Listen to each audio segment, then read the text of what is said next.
Hi, I'm Stephen Newton. I'm the founder and CEO of Elixir. We've always tried to be different to the big players, and we found that the way this really plays out well for us is if we get very deep into an area of disruptive change in business. I mean, H1 has been great as a consequence. Initially, this was around our innovation network in Silicon Valley, and subsequently we've added to that around data and digital. That strategy has played very well. Our clients know that they can't stand still with regards to these key emerging technologies and business influences, if you like, and embracing that as a firm has meant that they wish to talk to us as real experts in those areas, and then we can help them drive the kind of change that they need through their organization. As we did last year with iLab, where we bought data analytics and tech consultancy, we now have made an investment in artificial intelligence. The AI market is predicting to grow at 39% a year CAGR till 2030. Which makes it a $2 trillion market in 2030. So this is a massive market opportunity that our clients are going to be embracing. And if we are deeply technically skilled in this area, it allows us then to help clients understand what the use cases will be for their business. And that's really exciting because we've acquired a company that we announced a strategic partnership with previously, but we saw such value with our clients that we decided we wanted to buy this company and have it as part of our tool set, if you like. And that's Responsum. So we've acquired them effective today. And they will be an integral part of our go-to-market strategy, as is data, as is innovation, and as is digital. Well, H123 has been a fantastic half. We've got 41.1 million in turnover, which is 23% up on the like-for-like comparison to half one last year, and it's 14% up in underlying organic growth. So very strong performance by the team. We've always been really proud of our ability to sustain profit. I believe that profit is the ultimate measure of quality, because you will only deliver your profits if you're delivering quality to your clients. So we're very precious about making sure that we sustain our profit.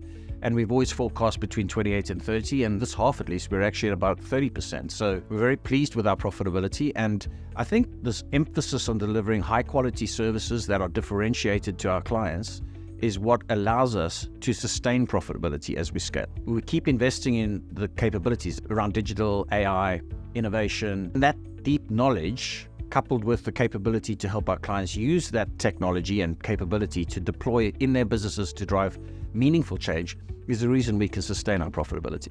So our actual EBITDA we delivered was 12.3 million, and that is 19% up on the same period last year. Adjusted diluted earnings per share is 18.5p. That is up 23% on the prior year. And the reason this is important to us is because we use equity obviously in our acquisitions, and we also use equity as part of incentivizing staff. And if we can show this number is increasing, then obviously the quality of our earnings is increasing, and that's very good for all shareholders. As always, we're very cash generative, and our net cash position is 19.5 million. So we're obviously a company that is free of debt. However, we will look at debt if we're in a position where we've got multiple acquisitions and our free cash doesn't allow us to fund it out of free cash. We will look at debt in those instances. In terms of the general performance of the business across the board, I think we find all legs of the 4-pillar growth strategy have contributed very nicely. So I've seen revenue per partner going up. If I give my partners more capabilities and skills through acquisitions, there's more for them to sell to their existing networks, which allows them to be able to generate more revenue from that existing network. So that's been working exceptionally well. You couple that with the fact that we're actually stretching them a little bit more and increasing their targets. So to earn their equity participation in the firm and earn their bonuses, we've actually pushed those out. And I think that's led to a greater performance out of the partners themselves. It's a 24% increase, so very, very pleased with that performance. By adding more technical skills to our sort of arsenal of capabilities, let's say, what we've done for our partners is allow them to be able to extend the length of projects. Because we've got more implementation capabilities, we'll design a strategy, but we'll then drive it all the way to execution. In the execution phase, these are normally longer period projects. So we've been able to extend up our project lifecycle, which is obviously better for the business because we've got more forecast stability in our revenue. We've invested significantly this year in events around our clients to deepen our relationships with our existing customer sets, but also to expose new customers to those clients in a social setting, which allows almost our clients to be our salespeople, if you like, in that context. And we found that's worked really well. So if you look at our partner hires from last year, a good example is Sam Subersin. She joined us back end of last year. He's landed exceptionally well. So he's obviously got his own network, and from that network he's been able to source a brand new client for us, which has turned into a gold client, and obviously we can deploy our services and capabilities into that client. So that's worked exceptionally well. More recently, we had Ian Stewart join us, and then we've hired Bob Skinstad. We've just had John Khalil join us, and what I like about John's background, he's clearly got a deep history from Boston Consulting Group in consulting, so strategy consulting, but he's just spent the last 8 or so years working for a tech startup in Silicon Valley, which is artificial intelligence, one of our cornerstone capabilities, and also in an industry which we're looking to grow extensively. Great thing about John is he's obviously based in the US, so he's helping us generate the opportunity that we need out in the US to grow our business there.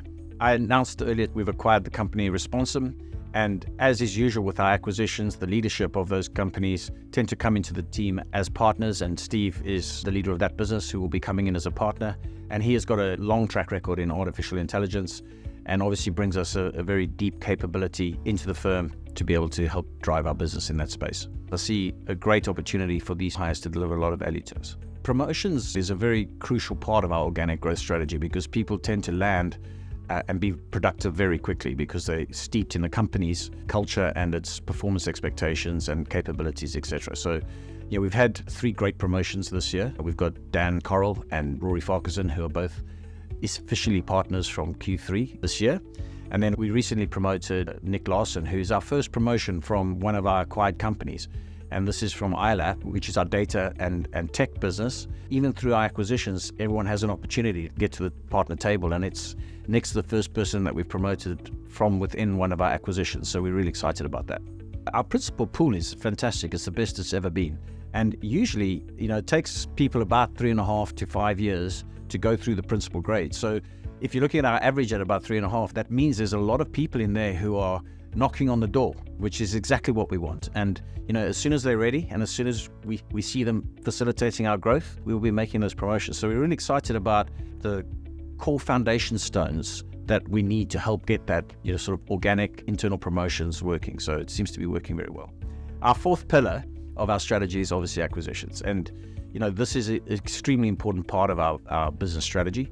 And as we announced today, the acquisition of Responsum goes to play directly towards that, where we've brought in that capability that we think is so crucial to some of the advisory services we're going to be providing to our clients going forward. But what's actually even more exciting is the work that the team have done around our acquisition pipeline. We've got some fantastic opportunities lined up, and we're really looking to capitalize on those. And hopefully we'll see a few of those land later in the year. But notwithstanding, it's a core part of the strategy and we'll continue to pursue it. We see that as a great complementary lever, if you like. By adding those skills into the team, we just give our partners so much more to take to market. And equally, these businesses bring their own clients that we can then sell our services to. So there's a number of reasons why these acquisitions really enhance our proposition, and it's really starting to come together. I think all of the strands of our strategy have been working really well in half 1, and they will continue to work in half 2. And we're expecting that we will deliver on what we forecast previously, 85 to 90 million, in the EBITDA range of 28 to 30% for the year, that is. And so I think we're going to have a strong second half, which will deliver a very nice financial year for us. Nothing's changed in Elixirr. We're still trying to be the best consulting firm in the world. And we think the way we do that is by creating a tip-of-the-arrow strategy around key technical capabilities that really differentiates you in the market. And there's a lot of change that these capabilities and technologies drive into businesses.